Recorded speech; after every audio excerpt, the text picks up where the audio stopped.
Kalau kita membaca Matius 6 ayat 25, biasanya Alkitab langsung beri subjudul hal kekhawatiran.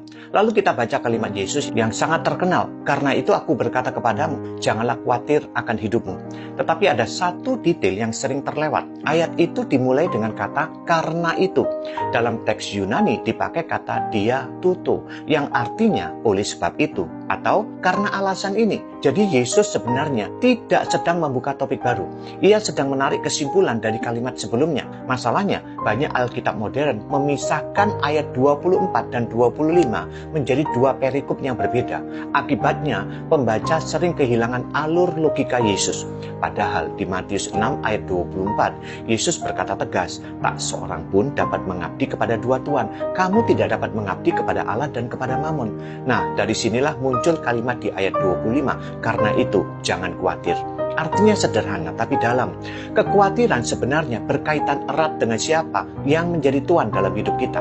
Yesus nggak sedang memberi terapi psikologi. Ia sedang berbicara tentang loyalitas spiritual. Arti mengabdi berarti melayani sebagai budak. Seorang budak nggak bisa punya dua tuan. Ia harus memilih, kalau tidak hidupnya akan selalu terpecah.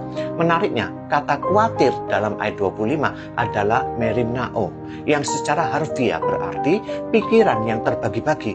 Jadi secara linguistik saja sudah kelihatan hubungannya.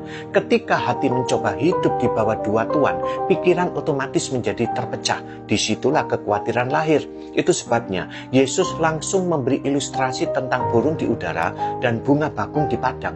Burung gak menabur, gak menuai, tapi tetap dipelihara Allah. Bunga gak menenun pakaian, tetapi Allah menghiasinya dengan kemuliaan. Pesannya jelas, kalau Allah benar-benar menjadi raja dalam hidup kita, maka hidup kita berada di bawah pemeliharaan Bapa.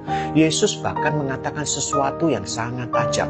Semua itu dicari bangsa-bangsa yang tidak mengenal Allah. Matius 6 ayat 32.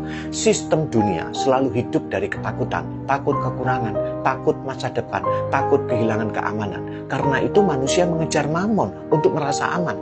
Tapi murid-murid Yesus dipanggil untuk hidup dengan logika yang berbeda. Bukan logika Mammon, tapi logika kerajaan Allah. Karena itu Yesus menutup bagian ini dengan kalimat yang sangat terkenal. Tetapi carilah dahulu kerajaan Allah dan kebenarannya, maka semuanya itu akan ditambahkan kepadamu. Matius 6 ayat 33. Jadi sebenarnya inti pengajaran ini bukan sekedar jangan khawatir. Intinya adalah siapa yang menjadi tuan dalam hidup kita.